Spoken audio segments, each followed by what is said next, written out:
Hello everyone, welcome to the Captain's Video Blog. We are Tuesday, December the 20th, 2016, and we're actually closing in onto the end of the anime season. I've already started seeing end tags on various episodes in my watch list, and I guess that I'll take my latness into 2017, or maybe, you know, depending on when the first episodes of the winter season air, maybe I will actually be caught up. It can be much worse than how I started 2016 with being being 3 weeks late. Anyway, yeah, not a very satisfactory day. Like, I said that I would try to sleep so that I would wake up pretty early. I don't know if I actually slept. That's really bad. Because I'm sure that after the videoweblog, I remember going on the couch and burying myself in the blanket. But how much time happened between the end of the videoweblog and that, and how much time did I actually spend, in a state of not being conscious? Because I know that I dozed off, but how much time did I stay in that state of being sleepy? Was it half of the morning? Was it only like 30 minutes? I don't know, because the sun was already up anyway, and the weather was cloudy, so I guess that I couldn't really see the passing of time. The only way that I could know that in the afternoon, for example, I dozed off and not slept and didn't fall asleep was that I was watching a YouTube video, and I guess I fell asleep for 25 minutes. So yeah, I'm fairly sure that I've gotten sick. Why? Well, I've got the headache, like, having a bar in just right between your eyes, and then there's my nose. Right now we're in a period where I'm feeling a little bit better with my nose, so I will avoid the disgusting imagery. And then there's my throat that's been actually a bit sore since I woke up. I'm gonna do, some air quotes on that, and all that makes me convinced that I'm sick, because that's pretty much how I know that I'm sick. That's how I recognize that I'm sick. So, and I if I know something, it's that I've gotten sick monthly until I turned 16, and then it was much less frequent, or in regular intervals, but I was still getting sick. So I know what's going on. I'll have to see the doctor in the afternoon to know what it is, but I have a little idea, and it's I think it's a sinusitis. Why do I think that? Because it's pretty much always a sinusitis. Like, I have a chronic sinusitis, so I would know that.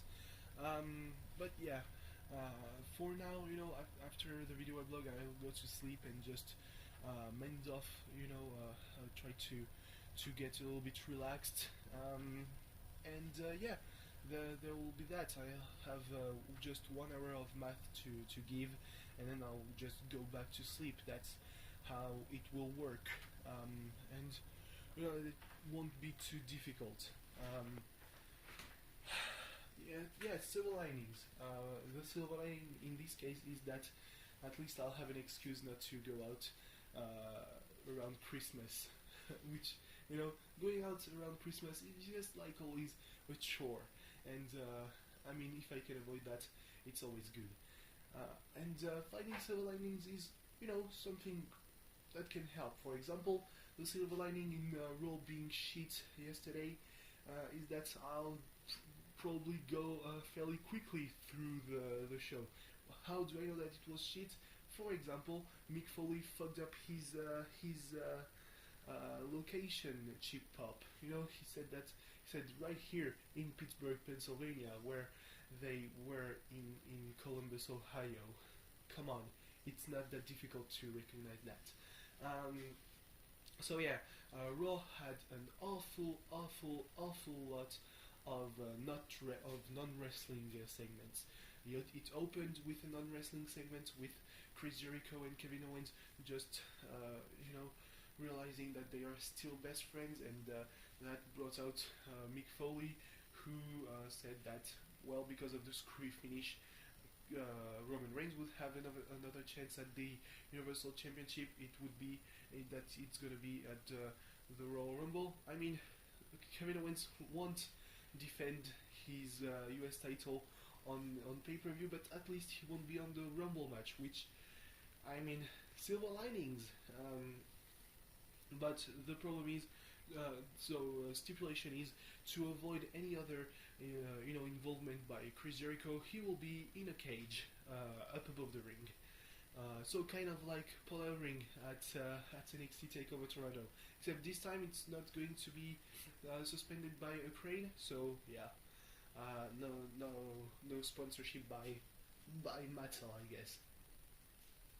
He also announced that the main event of the night would be Chris Jericho and Kevin Owens versus Seth Rollins and Roman Reigns. So yeah, the kind of tag matches that Teddy Long would have done on SmackDown back in the day. Good times. Then there was the first match. I mean, in the first hour there were two matches, and combined they didn't go for 10 minutes.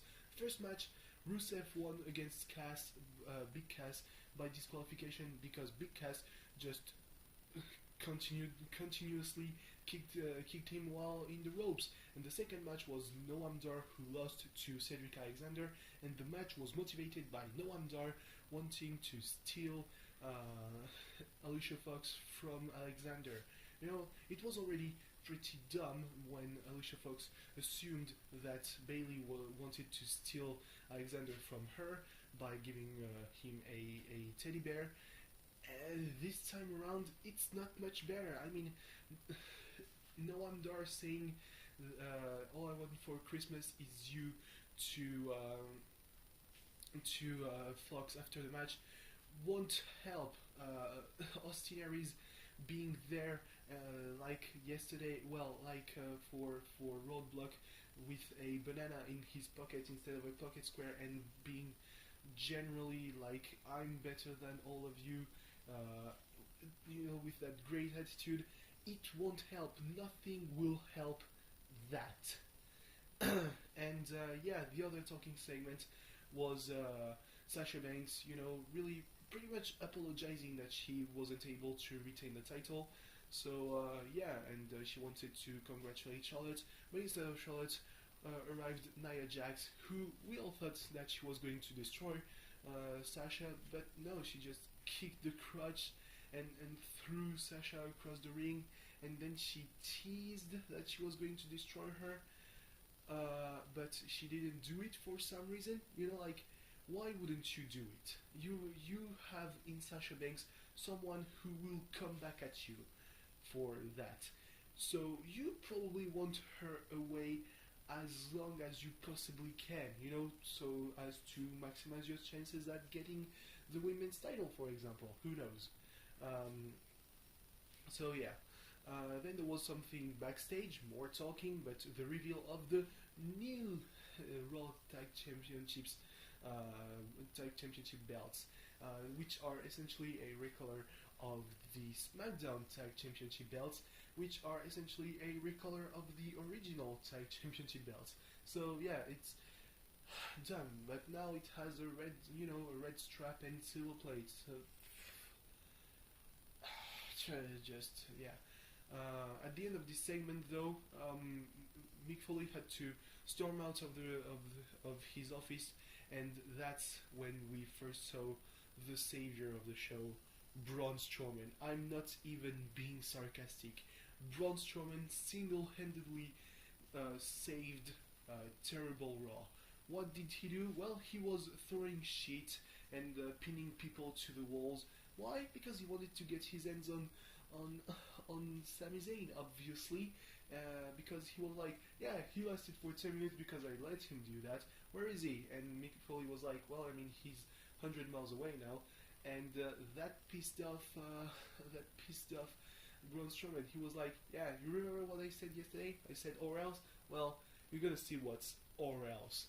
So then there was more talking, courtesy of the New Day and Cesaro and Sheamus and the club and the Shining Stars. I mean, with all due respect to the New Day, because they had the line of the night with Kofi Kingston. He was saying, yeah, but Ric Flair couldn't have been a 16-time world champion if he hadn't lost the title 15 times.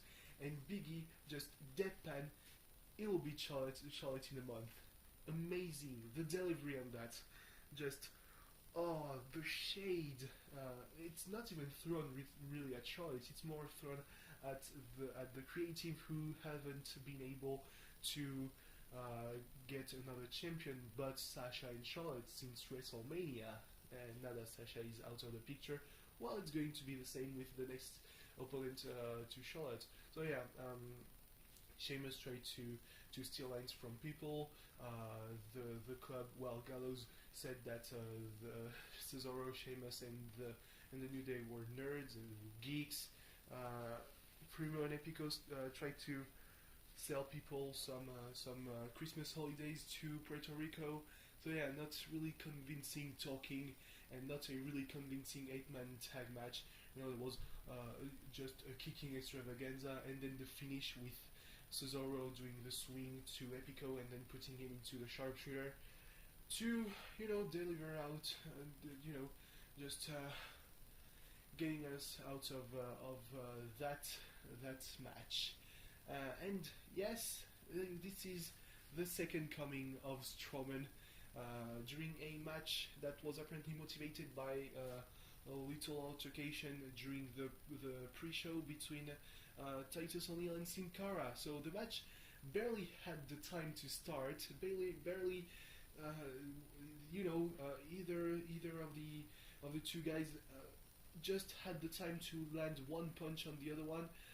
That Braun Strowman rushed to the ring, just lariated the hell out of Titus O'Neil, and pretty much killed Sin Cara. Like, he just took him with him to the top of the ramp, and when Mick Foley told him to let him down, well, I mean, technically let him down. He just threw him in the Christmas presents that were on the stage, and then he did some belly to bellies on the Christmas tree. God, Braun Strowman, he's great. Then there was actually this. Is it the second or the third best thing about Raw? Well, I mean, there was Heel Neville. Heel Neville is surprisingly good, and as I thought, he is the disgruntled veteran, not because of the opportunities he had not been given, but because of his reception by the fans. He was like, he wasn't too happy about getting cheered when he finally kicked the living shit out of the two big faces of the division. So he was like, yeah, you know what, with your cheese you can stick 'em, which was very powerful delivery actually on that line.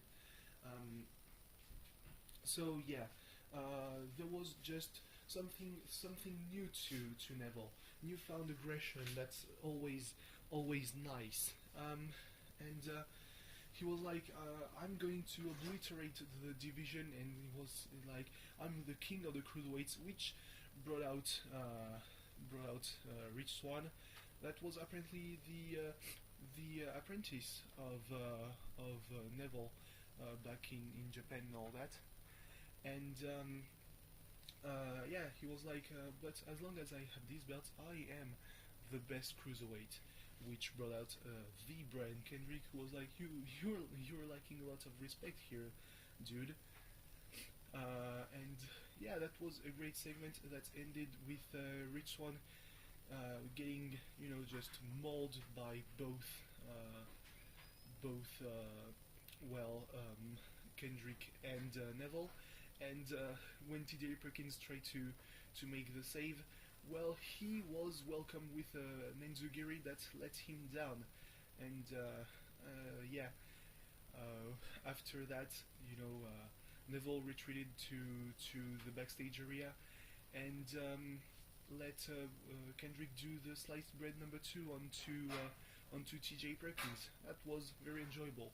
And then another enjoyable thing, the start of the rivalry between Bailey and Charlotte. I'm not gonna talk about Charlotte speaking because it was too scripted, too scripted. Um, and then Bailey arrived, and she was much more natural. You know, it felt like she was actually having fun in challenging Charlotte. So yeah, in the match they had subsequently, it showed like the moveset of Bailey is just all the fun that Bailey wants to have. Well, it transpires through her moveset, and she won not without a little bit of controversy, because, well, I mean, she won and Charlotte actually kicked out. Nobody saw it but Corey Graves, so Bailey isn't exactly 3-0, but I mean, that will be something for the following weeks. And then there was the main event with, a very boring match between four great competitors until Braun Strowman arrived, just took out Roman Reigns first, which gave some time for Owens and Jericho to kick Rollins to the ground, and then Strowman entered the ring, and I mean, Owens and Jericho cleared the ring like very fast. Uh, Strowman hit a running power slam on Rollins, and then just on retaliation for the end of Roadblock, Owens and Jericho threw Roman back into the ring, who was then hit by essentially the mountain of a man that is Braun Strowman with another running power slam, and yeah, essentially Braun Strowman was the best thing about Raw yesterday. And yeah, I mean, Raw was bad. I want to really stop watching Raw because if you can only name 3 good things about a 3-hour show, well, that's not enough, So yeah, essentially, that's my feeling. I don't know that how many good things I can name about an episode of SmackDown or an episode of NXT, but I feel like it's much more proportional to the length of the show. You see? So yeah, anyway, thanks for watching, see you tomorrow, bye bye.